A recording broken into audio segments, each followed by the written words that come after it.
हे ईश्वर, हम ईश्वर को पुकार रहे हैं, कह रहे हैं, क्या कह रहे हैं? दया निधे। निधि कहते हैं, निधि कहते भंडार, दया निधे, दया के भंडार, दया के सागर। जैसे सागर में बहुत सारा जल होता है, वो भंडार होता है, ऐसे ही आप दया के भंडार हैं। दो शब्द चलते हैं, न्याय और दया। लोक में जो प्रचलित है वो ये है कि न्याय का अर्थ है किसी ने कोई कर्म किया उसको फल देना न्याय है, और दया क्या है? उसको माफ कर देना, ये दया है। परंतु महर्षि जी ने इसका निषेध किया है।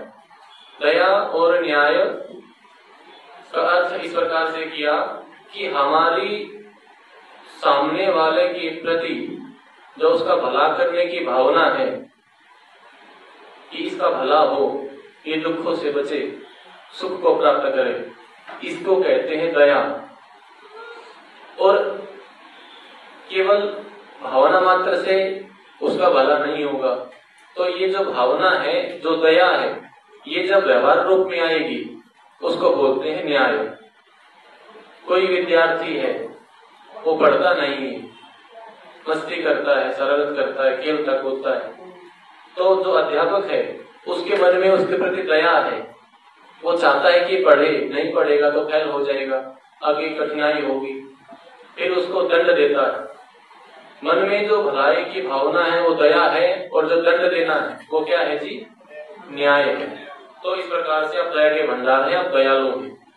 और भगवत कृपया, आपकी कृपा से क्या हो जाए? अनेन जप उपासना आदि कर्मणा, ये जो हमने सन्नो देवी से लेकर अब तक जप उपासना आदि कर्म किया है, इससे क्या प्राप्त हो जाए? धर्मार्थ काम मोक्षाणाम सत्य सिद्धिर भवेन्न। धर्म, अर्थ, काम और मोक्ष की प्राप्ति हो जाए। कब हो जाए? सत्य, बहुत जल्दी, बहुत शीघ्र हमको इसकी प्राप्ति हो जाए, विलंब नहीं होना चाहिए। और धर्म, अर्थ, काम, मोक्ष, इसको पुरुषार्थ चतुष्टय भी कहते हैं। क्या कहते हैं जी?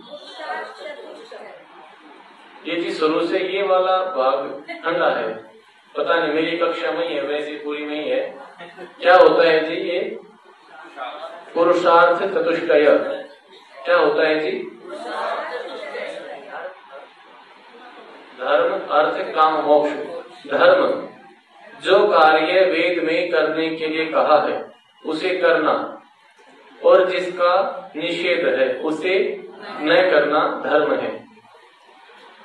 इन आज्ञाओं का पालन करके जो सामर्थ्य हमें प्राप्त होगा वो अर्थ है, और उस सामर्थ्य को प्राप्त करके हम मोक्ष में जाने के लिए, अपने जीवन को ठीक ठीक चलाने के लिए जो साधन जुटाएंगे वो क्या है जी? काम।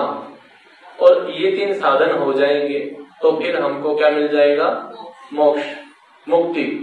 पर्यायवाची शब्द है एक दूसरे के। मुक्ति का अर्थ है छूटना। इसमें जो धातु है वो है मुच्चरी व्याप्त। किससे छूटना? दुख से। दुख से छूटना, सुख को प्राप्त करना मोक्ष है, मुक्ति है। तो हमको मुक्ति प्राप्त हो जाए, बहुत शीघ्र हमको मुक्ति प्राप्त हो जाए, ऐसी हमारी प्रतिदिन सब संध्या करते हैं उसमें भावना होनी चाहिए। ऐसा नहीं होना चाहिए कि शरणो देवी शुरू करते और ये सोचे कि कब ये आएगा नमस्कार मंत्र, नमः शुभ भवाय छे, मय भवाय छे। ऐसा नहीं, फटाफट नहीं, रेल नहीं बनानी, शांति से, धैर्य से, तभी विशेष लाभ होगा। अब अगला जो अंतिम मंत्र है नमस्कार मंत्र, इसे मिलकर बोलिएगा। ओम नमः शंभवाय च मयो भवाय च, नमः शंकराय च मयस्कराय च, नमः शिवाय च शिवतराय च। ओम सर्वरक्षक ईश्वर नमः, नमस्कार हो। ये जो नमः नमस्ते है ये पहले भी आया था मनसा परिक्रमा में। वहां पर हमने इसका अर्थ क्या बताया था जी? नमस्ते का क्या अर्थ होता है? सम्मान करना। और क्या बताया था जी? अनुकूल बनाना जी। सामने वाले वस्तु को अपने अनुकूल बनाना नमस्ते है।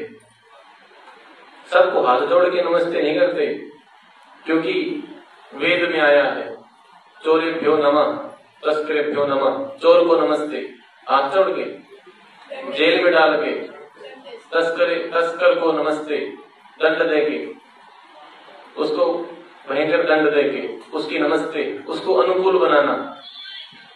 चोर हमारे अनुकूल तभी होगा जब वो जेल में होगा, बात तो प्रतिकूल हो जाएगा, भय रहेगा, डर रहेगा। तो ईश्वर को कैसे अनुकूल करेंगे? उसके आज्ञा को मानेंगे। ईश्वर अपनी ओर, चोर तो अपनी इच्छा से प्रतिकूल हो जाता है हमारे, हमने उसका कुछ नहीं बिगाड़ा। हम जा रहे हैं, स्टेशन पर बैठे हैं, प्रतीक्षा कर रहे हैं रेल आने की, कोई जेब काट लेता है, अनाउंसमेंट होती है जेब कतरों से सावधान। हमने वहां कुछ नहीं किया, वो प्रतिकूल हो गया। ईश्वर के विषय में ऐसा नहीं है, हम कुछ करेंगे फिर प्रतिकूल होता है। क्या करेंगे? हम उस उल्टा व्यवहार करेंगे, मिथ्याचार करेंगे, झूठ बोलेंगे, हिंसा करेंगे, तब हम ईश्वर हमारे प्रतिकूल हो जाएगा। और प्रतिकूल होगा, क्रोधी नहीं होगा, गुस्सा नहीं करेगा, न्याय से जितना हमारा फल बनता है उतना फल दे देगा। और औरों की प्रतिकूलता तो सहन हो जाती है। और क्या करेंगे प्रतिकूल होकर? दो साथी प्रतिकूल हो गए तो थप्पड़ मार देंगे, डंडा मार देंगे। चोर प्रतिकूल होकर चोरी करता है, अधिकतम क्या करें? कोई गोली मार देगा, मृत्यु हो जाएगी, कोई एक्सीडेंट कर देगा, शरीर छोड़ना पड़ेगा। मनुष्य की प्रतिकूलता का अंतिम परिणाम मृत्यु है। लेकिन यदि ईश्वर प्रतिकूल हो गया तो वो प्रतिकूलता होगा जब गलत काम करेंगे, और उसकी प्रतिकूलता हमको दूसरी योनि में मिलेगी। हमको सूर बना देगा, भैंस बना देगा, और आप देखते हैं डिस्कवरी पर कितनी चीजें वो बना देगा। अब फिर उसकी प्रतिकूलता को भोगते रहेंगे। तो ईश्वर यदि प्रतिकूल हो गया तो बहुत भयंकर दुख होगा, बहुत दारुण दुख होगा। उस दुख से बचने के लिए ईश्वर को क्या रखें? अपने अनुकूल, प्रतिकूल नहीं। तो अब यहाँ लिखा है संभवाय, सुख स्वरूप ईश्वर के लिए क्या हो? नमः, नमस्कार हो। सुख स्वरूप है ईश्वर, हम आनंद से कहते आ रहे हैं, गायत्री मंत्र में भी आता है। और क्या है? मयो भवाय, सब सुखों को देने वाले के लिए। इसमें 6 चीजें हैं। इस प्रकार से है, ईश्वर के पास 3 में तो ये कहा है कि आपके पास है, और दूसरे 3 में कहा है हमको देने वाले। जैसे पहले में कहा कि आपके पास सुख है और आप हमको सुख देने वाले हैं। फिर कहा शंकराय च, धर्मयुक्त कर्मों को करने वाले के लिए। मयस्कराय च, धर्मयुक्त कर्मों में नियुक्त करने वाले के लिए। ईश्वर धर्मयुक्त कार्य करता है। कुछ लोग कहते हैं कि जी ईश्वर की लीला है, लीला का क्या मतलब है? जो बन जाए वो करेगा? नहीं, स्वामी जी ने मना किया है, वैश्विदानंद जी ने। ईश्वर सृष्टि नियम के विपरीत कार्य नहीं करता, बिना कार्य के कारण नहीं बनाएगा, बिना सृष्टि के संसार नहीं बनाएगा, बिना कर्म के फल नहीं देगा। तो ईश्वर धर्मयुक्त कार्य करता है, ठीक ठीक करता है, गलत नहीं करता, भूलकर भी नहीं करता। और क्या करता है? हमको अच्छे कार्यों में नियुक्त करता है। पहली प्रेरणा हमारी होगी। लोग यहाँ पर ये भूल कर जाते हैं, तो ये मानते हैं कि ईश्वर ने हमको प्रेरणा की है। मान लीजिए शिविर चल रहा है और किसी के मन में प्रेरणा कर दे, भाई आप दान दे के आओ, अच्छा कार्य हो रहा है। कहीं गौशाला चल रही है, वहाँ वर्षा ऋतु में उनका टीन सेट उड़ गया, चारा खराब हो रहा है, अगली सुबह चारा नहीं है, गाय के ठहरने के लिए स्थान नहीं है। किसी के मन में प्रेरणा कर दी ईश्वर ने कि जाके इनको पैसे दो, उसने 5 लाख रुपए दे दी, उनका सेट बन गया, गाय की रक्षा हो गई। ऐसे रक्षा नहीं, ऐसे प्रेरणा नहीं करता ईश्वर।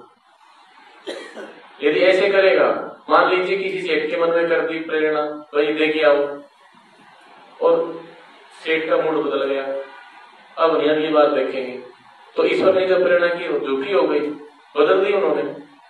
ईश्वर के सब संकल्प सत्य होते हैं, मिथ्या नहीं होते। तो पहला जो भाव है ना जी, वो हमारा आएगा कि ये अच्छे व्यक्ति हैं, गौशाला चला रहे हैं, इनको दान देना चाहिए, इतना काम हमारा है। इसके बाद ईश्वर हमारा सहयोग करेगा, निर्भयता, आनंद, उत्साह पैदा करेगा और उस निर्भयता, आनंद, उत्साह के बल पर हम फिर आगे बढ़ेंगे, आगे गति होगी हमारी। तो ये हमें स्पष्ट कर लेना चाहिए कि पहली प्रेरणा ईश्वर की नहीं होती, लेकिन बिना ईश्वर की प्रेरणा के, सहायता के, सद्भावना के, सहयोग के हम कोई भी कार्य कर भी नहीं पाते। तो महर्षि जी ने 40वें अध्याय में लिखा, यजुर्वेद के, जैसे जैसे आत्मा दुष्कर्मों से छूटता है और वैसे वैसे सत्कर्मों की ओर उसकी गति होती और ईश्वर उसकी सहायता करता है। तो ईश्वर हमारी सहायता करता है, हमको धर्मयुक्त कार्यों में संलग्न करता है, लगाता है, नियुक्त करता है। और है शिवाय, अत्यंत मंगल स्वरूप ईश्वर के लिए नमस्कार हो, शिवतराय, मोक्ष सुख प्रदाता के लिए। हमने जो आरंभ में मंत्र पढ़ा था उसमें 2 चीजें मांगी गई थी। क्या क्या मांगी थी जी? अविष्टये और पीतये। अविष्ट क्या है? सांसारिक सुख, और पीतये मोक्ष सुख। जो हमारे ऋषि होते हैं वो आरंभ में कोई प्रतिज्ञा करते हैं, जैसे योग दर्शन में कहा अथ योगानुशासनम, और फिर अंत में कहा केवल बाद में केवली हो जाती है आत्मा, उसका मोक्ष हो जाता है। तो इसी प्रकार से यहाँ पर हमने प्रार्थना की, हमको मोक्ष दे दीजिए, और अंत में हम नमस्कार कर रहे हैं ऐसे ईश्वर को जो अत्यंत मंगल स्वरूप है और हमको मोक्ष सुख देने वाला है। मोक्ष सुख हमें योग्यता बनाने पर मिलेगा, हरि में नहीं मिलेगा, और वो योग्यता स्पष्ट शब्दों में लिखी हुई है योग दर्शनादि ग्रंथों में। अविद्या, अस्मिता, राग, द्वेष और अभिनिवेश, इन 5 क्लेशों को दग्ध बीज कर लेने पर प्रत्येक आत्मा का मोक्ष होता है। वो आत्मा चाहे पुरुष की हो चाहे स्त्री की हो, उसका मोक्ष हो जाता है। योग्यता दोनों को समान अर्जित करनी होगी और निष्काम कर्म करनी होगी। सकाम कर्मों से स्वर्ग मिलता है, संसारिक फल मिलता है, निष्काम कर्मों से क्या मिलता है? मोक्ष फल मिलता है। तो हमको बताते रहते हैं स्वामी जी मोक्ष के विषय में, हमने भी उसी आधार पर आपको कुछ बताने का प्रयास किया। आशा है आपको समझ में आया होगा, और निवेदन यह भी करना चाहेंगे कि आप तो जो पुस्तक मिली है इसमें बहुत सरल स्पष्ट शब्दों में लिखा हुआ है, और एक दूसरी पुस्तक भी है स्वामी जी ने लिखी हुई है, वैदिक ध्यान हवन पद्धति। उसमें भी संध्या के मंत्र हैं और शब्दार्थ हैं, भावार्थ है, तो उसको भी आप ले सकते हैं। जब तक याद नहीं होता है तो आप पढ़ के भी ध्यान कर सकते हैं, और धीरे धीरे आवृत्ति होने से आपको याद भी हो जाएगा। तो आगे से हम जब संध्या करेंगे, संध्या के तो अनिवार्य रूप से समझें, प्रतिदिन दोनों समय, सुबह भी और शाम को भी, और अर्थपूर्वक करें, चाहे पढ़ के करें, याद करके करें। और इसमें स्वामी जी की आपको इस रूप में सहायता मिल सकती है कि स्वामी जी की अनेक वीडियो हैं यूट्यूब चैनल पर, दर्शन योग महाविद्यालय सुंदरपुर, आधे घंटे की, 1 घंटे की, 1.25 घंटे की, पौने घंटे की, 15 मिनट की, ऐसी अनेक वीडियो हैं। आप वहां से भी ध्यान के लिए लाभ प्राप्त कर सकते हैं। आप सबने मेरी बातों को ध्यान से सुना, इसके लिए आप सबका धन्यवाद। ओम शांति, ओम शम। यदि आप घर बैठे ऑनलाइन माध्यम से संस्कृत सीखना चाहते हैं तो आप हमें दिए गए नंबर पर व्हाट्सएप करें, हम आपको संस्कृत की ऑनलाइन कक्षाओं में जोड़ लेंगे। वहां पर आप घर बैठे ही संस्कृत सीख सकते हैं। बंधुओं, यदि आप संस्कृत सीखने की कोई पुस्तक खोज रहे हैं तो आप हमें दिए गए नंबर पर व्हाट्सएप करें, हम आपको संस्कृत सीखने की पुस्तक उपलब्ध कराएंगे।